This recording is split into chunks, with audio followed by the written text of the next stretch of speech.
क्या विपक्ष के अविश्वास प्रस्ताव से गिर जाएगी मोदी सरकार? क्या 2024 के चुनाव से पहले बीजेपी सरकार पर संकट के बादल मंडरा रहे हैं? क्या इस बार भी पहले की तरह ही फुस हो जाएगा विपक्ष का दांव? हम आज इस वीडियो में, इस एक्सप्लेनर में इसी पर बात करेंगे। इससे पहले कि हम बात करें प्रधानमंत्री का वो पिछले साल का आप एक भाषण सुन लीजिए कि 2023 में अविश्वास प्रस्ताव की भविष्यवाणी उन्होंने पहले ही कर दी थी। वो शुभकामनाएं मैं आज फिर देना चाहता हूं कि आप इतनी तैयारी करो कि 2023 में फिर से आपको अविश्वास प्रस्ताव लाने का मौका मिले। और यही अहंकार की बात है, ये समर्पण भाव है, ये समर्पण भाव है। अहंकार का परिणाम है 400 से 40 हो गए। अहंकार का परिणाम है 400 से 40 हो गए और सेवा भाव का परिणाम है कि 2 से यहां आकर के बैठ गए। संसद के मॉनसून सत्र का एक एक दिन हंगामे की भेंट चढ़ रहा है। मणिपुर हिंसा को लेकर दोनों सदनों में विपक्ष हंगामा कर रहा है। सरकार कह रही है कि हम चर्चा करने के लिए तैयार हैं, लेकिन विपक्ष संसद में प्रधानमंत्री के बयान पर अड़ा हुआ है। बुधवार को विपक्षी दलों का गठबंधन सरकार के खिलाफ अविश्वास प्रस्ताव यानी कि नो कॉन्फिडेंस मोशन लेकर आया। लोकसभा में विपक्ष के इस प्रस्ताव को मंजूर कर लिया गया। अगले हफ्ते इस पर चर्चा भी होगी। विपक्ष को भी पता है कि मोदी सरकार के संख्या बल के सामने उनका अविश्वास प्रस्ताव टिक नहीं पाएगा। जहां सरकार के साथ 329 सांसदों की फौज खड़ी है, तो वहीं विपक्षी गठजोड़ के पास महज 142 सांसद हैं। ऐसे में यह सवाल उठता है कि सब कुछ जानते हुए भी विपक्ष ने यह फैसला आखिर क्यों लिया? ऐसा माना जा रहा है कि अविश्वास प्रस्ताव लाने के पीछे विपक्ष का मकसद सिर्फ और सिर्फ पीएम मोदी को मणिपुर के मुद्दे पर सदन में घेरना है। सदन में इस मुद्दे पर प्रधानमंत्री के बयान के लिए विपक्ष अविश्वास प्रस्ताव को आखिरी हथियार की तरह इस्तेमाल कर रहा है। ऐसे में यह जानना बेहद जरूरी हो जाता है कि आखिर अविश्वास प्रस्ताव होता क्या है, सदन में इसे लाने की प्रक्रिया क्या है। क्या भारत के लोकतांत्रिक इतिहास के अंदर अविश्वास प्रस्ताव कभी किसी सरकार के लिए खतरा बन पाया है क्या? सबसे पहले आपको बताते हैं अविश्वास प्रस्ताव क्या है। किसी भी मुद्दे पर सरकार से नाराजगी होने पर लोकसभा का कोई भी सदस्य मंत्रिपरिषद के खिलाफ अविश्वास प्रस्ताव ला सकता है। जब किसी दल या नेता को लगे कि सरकार सदन का विश्वास या बहुमत हो चुकी है, तो अविश्वास प्रस्ताव लाया जा सकता है। इसके लिए सबसे पहले स्पीकर को लिखित सूचना देनी होती है। अविश्वास प्रस्ताव के नोटिस को तभी स्पीकर की मंजूरी मिलती है जब कम से कम 50 सांसदों का समर्थन हो। मंजूरी मिलने के 10 दिनों के अंदर इस पर बहस होती है। अविश्वास प्रस्ताव का समर्थन करने वाले सांसद सरकार की कमियां उजागर करते हैं, तो सत्ता पक्ष की ओर से आरोपों का जवाब दिया जाता है।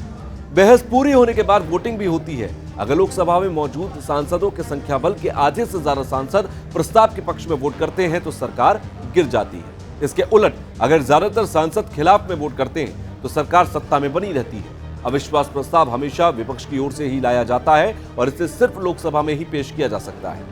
दिलचस्प बात यह है कि भारतीय संविधान में अविश्वास प्रस्ताव का कोई जिक्र नहीं है। आर्टिकल 118 के मुताबिक संसद के दोनों सदन कार्यवाही के लिए अपने अपने नियम बना सकते हैं। इसी के तहत लोकसभा में नियम 198 के मुताबिक अविश्वास प्रस्ताव की व्यवस्था बनाई गई थी। पहली बार कब आया था अविश्वास प्रस्ताव, अब मैं आपको ये बताता हूं। आजाद भारत के लोकतांत्रिक इतिहास में इससे पहले 27 बार अविश्वास प्रस्ताव लाए गए। पहला अविश्वास प्रस्ताव 1962 के चीन युद्ध के बाद आया था। देश के पहले प्रधानमंत्री जवाहरलाल नेहरू की सरकार के खिलाफ 1963 में आचार्य कृपलानी अविश्वास प्रस्ताव लेकर आए थे। इसके विरोध में 347 वोट पड़े थे, जबकि पक्ष में पड़े थे सिर्फ 62 वोट। इसके बाद लाल बहादुर शास्त्री के खिलाफ साल भर के अंदर ही 3 अविश्वास प्रस्ताव लेकर आए गए, लेकिन सरकार सुरक्षित रही। पहले गैर कांग्रेसी प्रधानमंत्री मोरारजी देसाई के 2 साल के कार्यकाल में 2 बार अविश्वास प्रस्ताव लाए गए। पहली बार तो उनकी सरकार बच गई, लेकिन 1978 में जब दूसरी बार अविश्वास प्रस्ताव लाया गया, तो उनकी सरकार इस अविश्वास प्रस्ताव में चली गई। गठबंधन के आपसी मतभेद को देखते हुए मोरारजी देसाई को अपनी हार का अंदेशा हो गया था, इसीलिए वोटिंग से पहले ही उन्होंने इस्तीफा दे दिया। आपको एक बात और जानकर बेहद हैरानी होगी कि इंदिरा गांधी की सरकार के खिलाफ सबसे ज्यादा 15 बार अविश्वास प्रस्ताव लाया गया था, लेकिन कभी भी सरकार पर कोई खतरा नहीं आया। इंदिरा सरकार के समय सबसे ज्यादा 4 बार अविश्वास प्रस्ताव लाने का रिकॉर्ड सीपीएम सांसद ज्योतिर्मय बसु के नाम पर है। साल 1987 टीडीपी नेता सी माधव रेड्डी राजीव गांधी की सरकार के खिलाफ नो कॉन्फिडेंस मोशन लेकर आए। साल 1992 में पीवी नरसिम्हा राव की सरकार के खिलाफ 5 महीने में बीजेपी 2 बार अविश्वास प्रस्ताव लेकर आई। जुलाई में जसवंत सिंह और दिसंबर में अटल बिहारी वाजपेयी। अगले साल यानी कि 1993 में पीवी नरसिम्हा राव को एक बार फिर से अविश्वास प्रस्ताव का सामना करना पड़ा, लेकिन उनकी सरकार पर कोई आंच नहीं आई। अटल बिहारी वाजपेयी को साल 2003 में सोनिया गांधी के लाए गए अविश्वास प्रस्ताव का सामना करना पड़ा था, लेकिन सरकार बच गई थी और वाजपेयी 5 साल का कार्यकाल पूरे करने वाले पहले गैर कांग्रेसी प्रधानमंत्री बने। अविश्वास प्रस्ताव के चलते तो सिर्फ और सिर्फ अगर देखा जाए तो मोरारजी देसाई की सरकार ही गिरी, लेकिन विश्वास प्रस्ताव या अविश्वास प्रस्ताव पर 3 सरकारें चली गई थी। तो 3 सरकारें कौन सी थी यह आपको बताने से पहले हम आपको अविश्वास प्रस्ताव और विश्वास प्रस्ताव का फर्क समझा दें। अविश्वास प्रस्ताव विपक्ष लाता है, जबकि विश्वास प्रस्ताव सत्ता पक्ष लेकर आता है। 2 हालातों में सरकार विश्वास प्रस्ताव लेकर आती है। पहला, सरकार गठन के वक्त बहुमत परीक्षण के लिए, दूसरा राष्ट्रपति के कहने पर। राष्ट्रपति ऐसा करने को तभी कहते हैं जब सरकार को समर्थन देने वाले घटक समर्थन वापसी का ऐलान कर दे और सरकार अल्पमत में दिखने लगे। अगर सरकार विश्वास मत जीत जाती है तो 15 दिन बाद विपक्ष दोबारा से सरकार के खिलाफ अविश्वास प्रस्ताव ला सकता है। जहां एक अविश्वास प्रस्ताव के बाद दूसरा अविश्वास प्रस्ताव 6 महीने के बाद ही लाया जा सकता है, तो वहीं विश्वास प्रस्ताव पर यह नियम लागू नहीं होता। अब वापस उस सवाल पर आते हैं जो मैंने पीछे अधूरा छोड़ दिया था कि विश्वास मत के नाम पर देश में कौन कौन सी सरकारें गिरी हैं। 1990 में राम मंदिर के मुद्दे पर बीजेपी ने वीपी सिंह सरकार से समर्थन वापस ले लिया। जनता दल सरकार में लोकसभा के अंदर विश्वास प्रस्ताव पेश किया, लेकिन हार गई और वीपी सिंह को इस्तीफा देना पड़ा। साल 1997 एचडी देवगौड़ा की सरकार भी विश्वास मत के कारण चली गई थी। संयुक्त मोर्चा सरकार को बाहर से समर्थन देकर कांग्रेस ने अपना समर्थन वापस ले लिया था।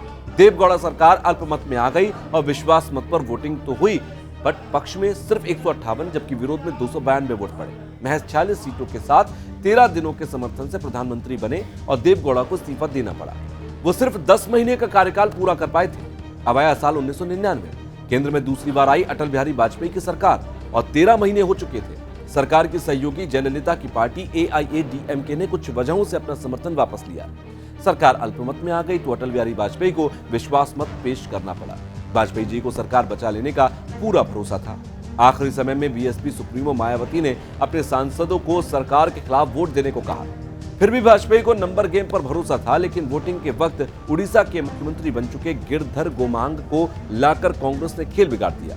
गिरधर गोमांग ने तब तक सांसद पद से इस्तीफा नहीं दिया था। वहीं कांग्रेस के लिए तुरुप का इक्का साबित हुआ। उसी एक वोट से वाजपेयी सरकार गिर गई और मनमोहन सरकार के 10 साल में कोई अविश्वास प्रस्ताव तो नहीं आया, लेकिन साल 2008 में भारत अमेरिका परमाणु समझौते पर लेफ्ट पार्टियों के समर्थन वापस लेने के बाद विश्वास मत जरूर पेश करना पड़ा था। हालांकि 60 सांसदों के अलग होने के बावजूद सरकार बहुमत में रही और 9 साल के कार्यकाल में मोदी सरकार के खिलाफ ये दूसरा अविश्वास प्रस्ताव है। पहली बार 2018 में टीडीपी अविश्वास प्रस्ताव लेकर आई थी। प्रस्ताव के पक्ष में महज 126 और विरोध में 325 वोट पड़े और प्रस्ताव 199 वोटों से गिर गया। इस बार विपक्षी दलों का गठबंधन इंडिया सरकार के खिलाफ अविश्वास प्रस्ताव लेकर आया है। एनडीए के पास फिलहाल 329 सांसद हैं, जबकि विपक्ष गठजोड़ के पास बस 142 का आंकड़ा।